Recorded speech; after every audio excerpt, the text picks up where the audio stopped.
Welcome back everyone to another training week. You're watching a week of sometime in the end of May into the first few days of June. And you're going to see me play with some new things. Particularly, I was doing a little bit of work on that new scissor on pommel horse, traveling up, doing a little crisscross. It's worth a see. So I think for the future, it could be a pretty smart upgrade. Not that my future in the all-round is very, what's the word? Not that I have much of a future in the all-round, because I'm about to kick the bucket by the way my old body feels. But that scissor and those triple Russians, just to try something new. Unfortunately, I still can't swing on the one handle ever since I got back from Oceania. That middle knuckle, I tried just yesterday, I tried to do a all six run through. So that's about 2 weeks after what you're watching here. And the moment I step up onto the one handle, it's excruciating pain. So that's not good. I'm gonna try to do some massage by myself and maybe get back on the icing after training. But the good news is it's just pommel horse. Everything else I can do pretty comfortably.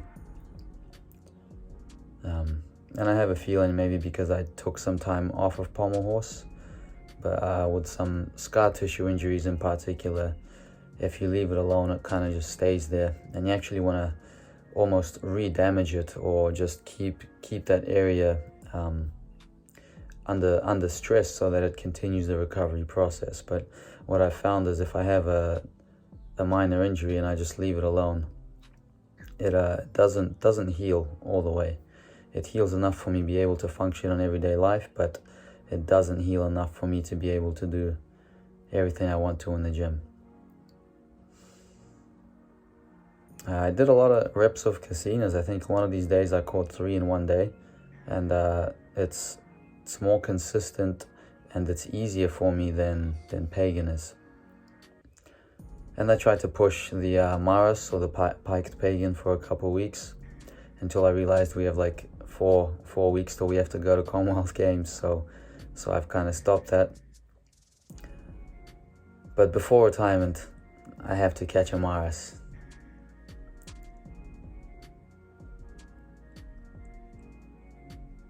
You can play a little game, spot the drone. I think in every one of those clips you'll see a drone.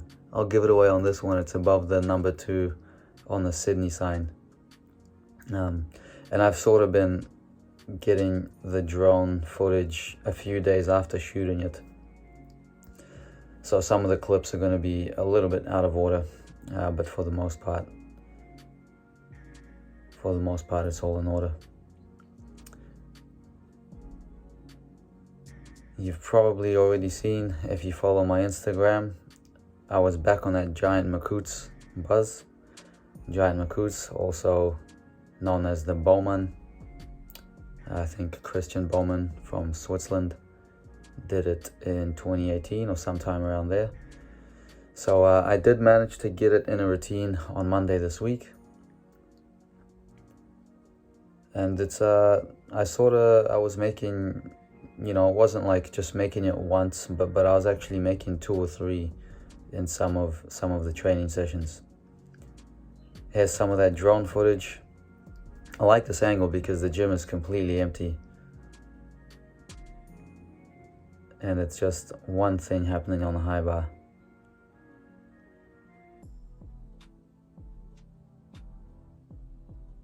So speaking of high bar, I've juggled through a few different routines in my mind for Commonwealth Games qualifications.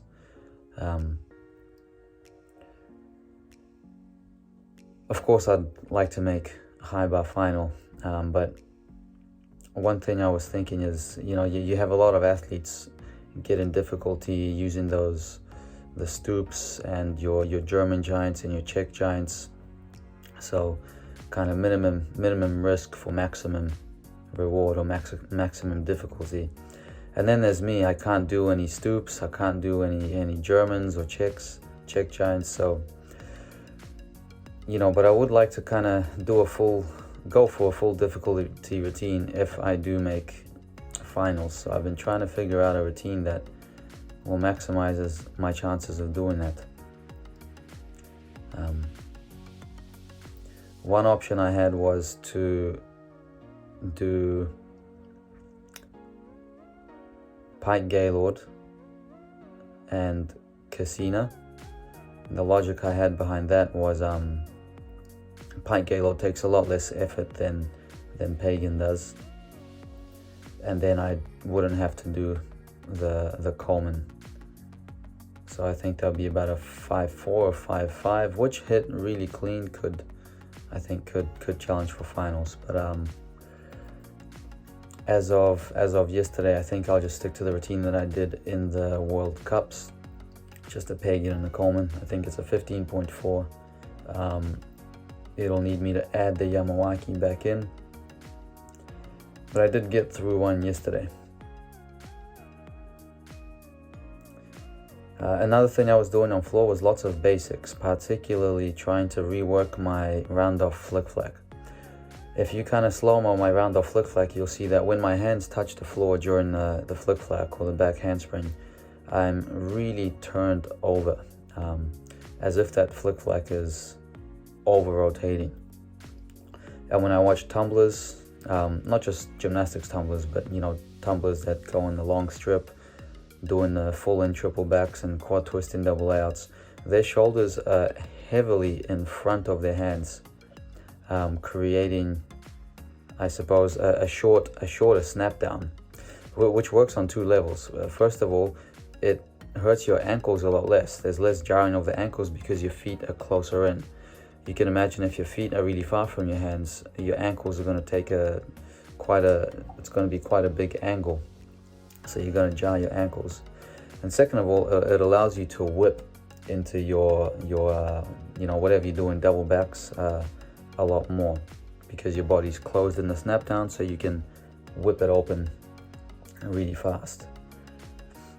And of course, with all this passion that I've had lately about doing triple doubles off the air track, I want to see if I can maximize my power with my limited legs, or with my limited leg capacity.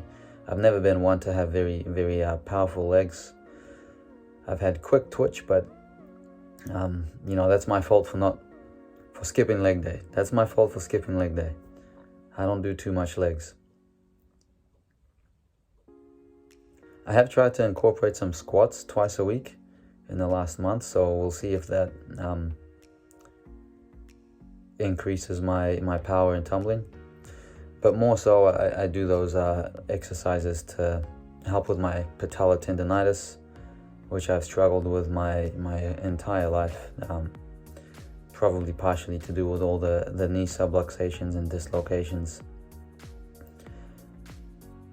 Hey, but I'm still tumbling, so can't complain. And it is a chronic kind of injury thing, but I find if I don't overwork, if I kind of leave the apparatus, whether it's floor or vault or any hard landings, before anything starts to hurt, then it doesn't actually bother me at all.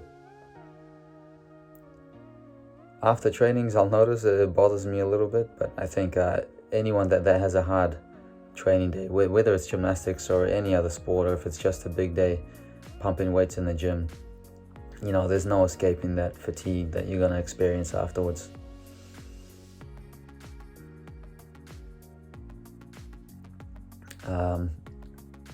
I think this was Ethan's last week with us.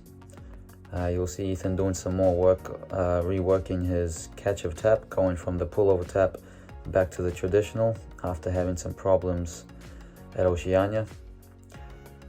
And for Ethan, the problems actually started earlier than that.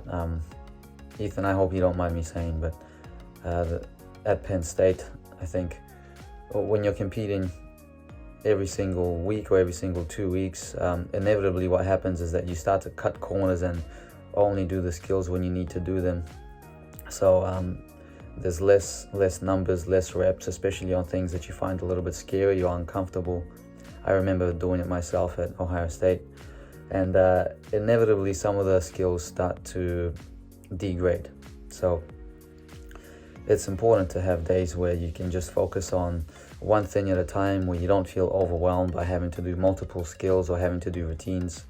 And it helps you to kind of slow down through some of those skills that you find challenging and find a new way, an easier way of getting them done.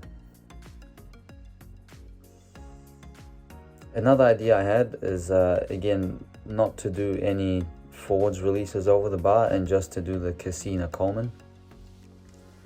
One downside of that, which I've mentioned in the past, is when I do Cassina and Coleman together, because there's a variation in giant speed from Cassina to Coleman.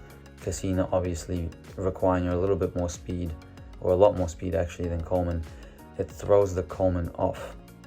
It makes it more difficult for me to judge how fast to giant for the Coleman.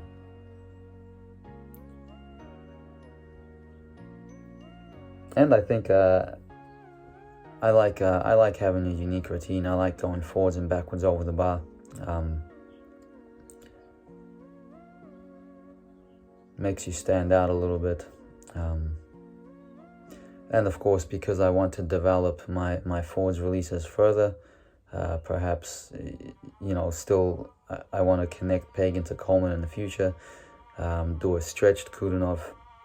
So my thoughts are, the more I'm competing releases going forwards over the bar, the more experience I'm adding in that skill, and that can only help to see what the next step is to, make those skills better and make them easier to do. As it stands, I can only do Pagan still with a full send mentality.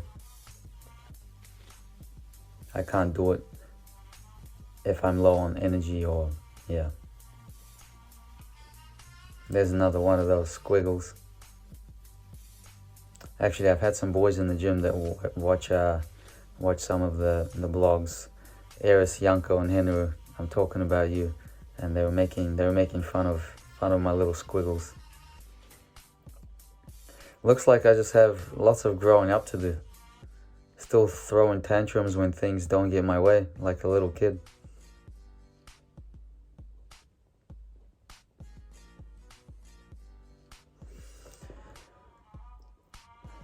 So besides those three kind of additions, the scissors, the triple Russian.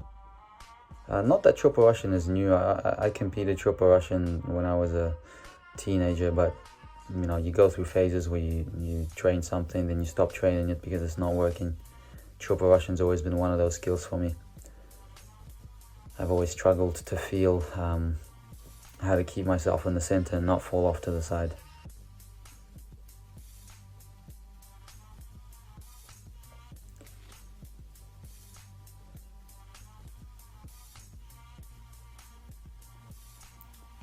I think you'll see the triple double from the air track in the next training week. I haven't done it since then. It's Saturday today, but there's an event going on at TriStar, so there's no training for the seniors. You see there? I held back. I was gonna perhaps say something or do something, but I did not do it. There's the planche gains. Not really. Strength is coming back though. Back holding the cross as of last week. Planche is going slowly but surely. There's Ethan's new catch-up tap. He's had some funny ones. A couple where he didn't quite make it over and he fell back in front of the bar. Sam working his tap, working towards straight. Hey, you work straight, the straddle gets better. And that skill there is what I really should be doing if I want to have a stable high bar routine, but I don't want to sacrifice my shoulders like that. That's just not fun. Here's John. He'll get that lock arm hip circle eventually.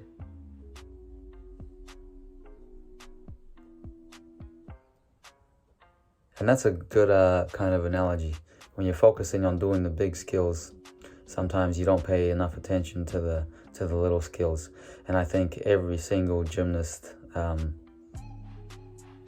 does that to one degree or another, where we get so excited to do something big, something new.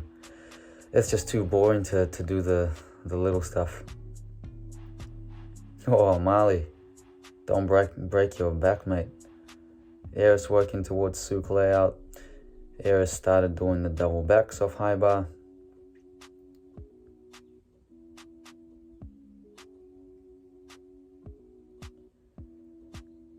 And Ben fixing his shape on pommel horse.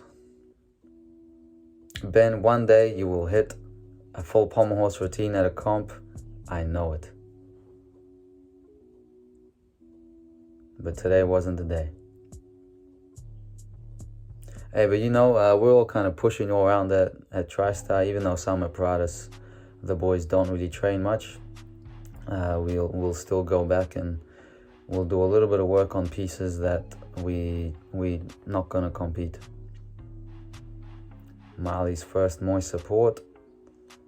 JD working the front tosses. JD picked the skill up pretty quick.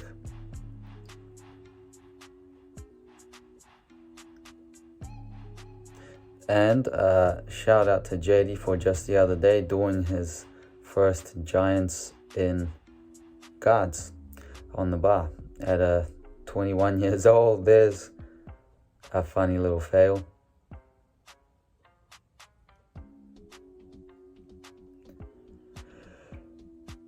Oh, and looks like Janko made the cut this time with his first handspring front tuck into the pit. Janko, just a young level 5, teaching me lots of Afrikaans. So one day I'll be able to speak fluent Afrikaans, and it's all thanks to the Vilhoen brothers. So nothing much more to say. Few more weeks till Com Games. Ethan's gonna join us. Thanks for your support. Until next time.